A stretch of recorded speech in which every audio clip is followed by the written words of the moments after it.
The girl was sleeping soundly, completely unaware that her body was slowly, uncontrollably sliding outward. Below her lay a 10,000-meter abyss. A fall from this height would leave nothing behind. A sudden sense of dropping jolted her awake. But it was too late. She was already tumbling downward, on the verge of plunging into the void. At the critical moment, the rope snapped taut, yanking her to an abrupt halt in midair. When she slowly opened her eyes, she almost passed out again from terror.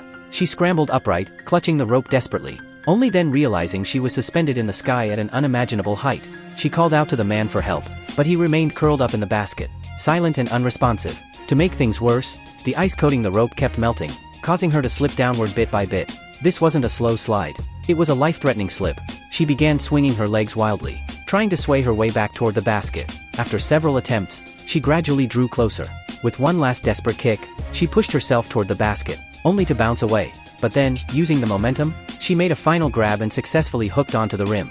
Staring at the motionless man in the corner, she mustered every ounce of strength to haul herself over and into the basket. She rushed to him, shaking him and shouting, but there was no response. Trembling, she leaned in to listen. Was his heartbeat gone? Just as she was on the brink of despair, the man's eyes suddenly snapped open.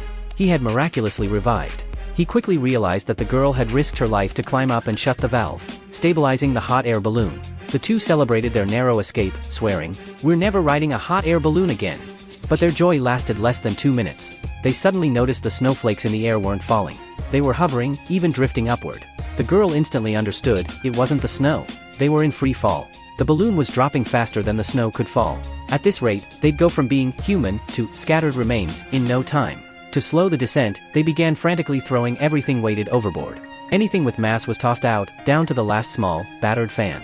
Finally, they even decided to discard their clothes. But despite all that, the balloon not only failed to slow down, it accelerated.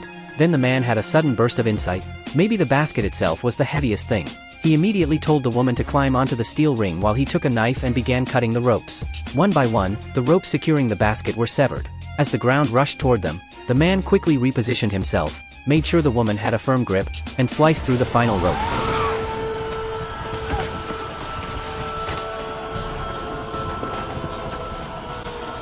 It's not enough! We're still too fast! It will be enough! Amelia! Amelia, what are you doing? I'm not sure I was meant to survive this. Amelia, no! Get that gun! Amelia!